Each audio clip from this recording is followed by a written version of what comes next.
I watch and review one Detective Conan movie a week until the release of the brand new film in April 2024. I'll tell you what the movie is about, the good, the bad, and anything else interesting of note. And at the end of each video, I rank the movies watched in the tier list to see exactly which films are the best in the series. And today we'll be reviewing the 10th anniversary film, Detective Conan: The Private Eye's Requiem. Before we begin, don't forget to subscribe if you haven't already.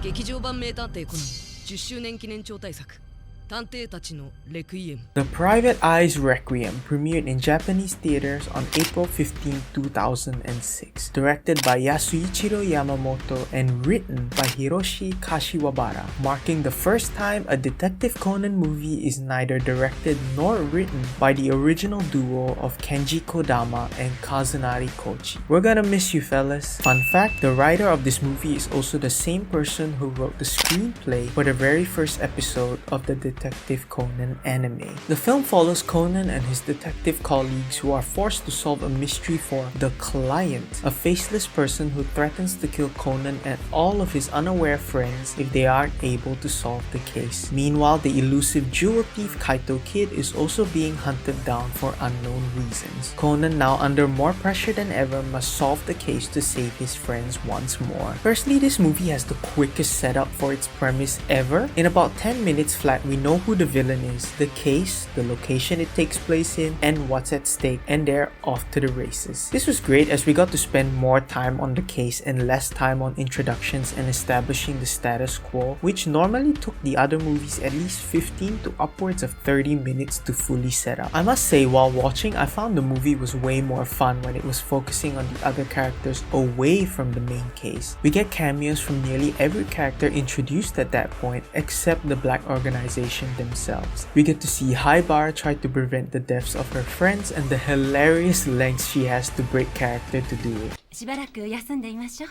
ついていてもらえますか？ずっとそばにいてね。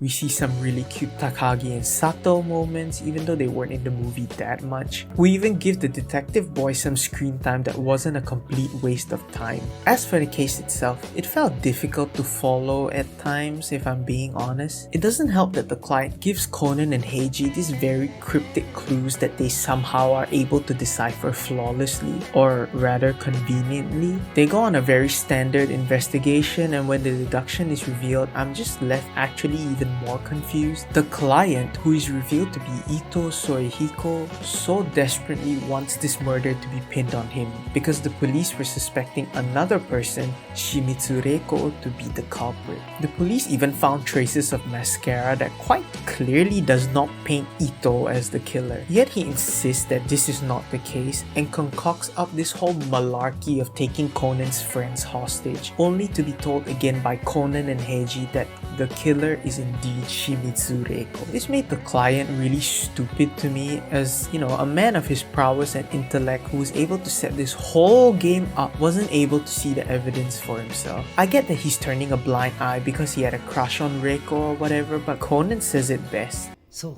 この事件には最初から必要なかったんですよ。名刑事も名探偵もね。 Or in other words, You stupid! and then we get to Reiko showing up at the end randomly just to spout some exposition. Did she really need to be there? It felt really forced and out of left field. So the mystery in this was not the worst, but not anything memorable or great in my opinion. What is great and memorable are two things. Action was ever so slightly improved from the last movie. We get some nice chases, some roller coaster action, and some really tense bomb sequences that harken back to movie 1. Secondly, and by far in my eyes, the shining achievement of this movie is one simple scene. Kogoro calling his wife. Kogoro, feeling the immense pressure of his daughter's life being in danger, calls Eri for some help. In what initially starts out as a very transactional, do me a favor type thing, it suddenly shifts into this very quiet and personal moment where Kogoro asks his wife, "Am I capable enough to solve this case?" Instead of insulting or teasing him, which is the normal dynamic dynamic these two have. She encourages him and almost in a very subtle way tells her husband she believes in him. There's so much to read in this one moment. Think about it, they're separated, they constantly and publicly talk about their dislike for each other. But in these very intimate moments, they show that they do still harbor feelings of love and respect for the other person, which gives more weight and tragedy as to why these two just can't seem to be happy together. This scene is the best scene in the movie and the best Kogoro scene in the entire movie franchise so far. Well, a movie with an excellent setup with some really fun character interactions, but is ultimately bogged down by a subpar midsection and a subpar villain. I still think this edges out strategy above the depths by a little bit, so it is going at the top of C tier.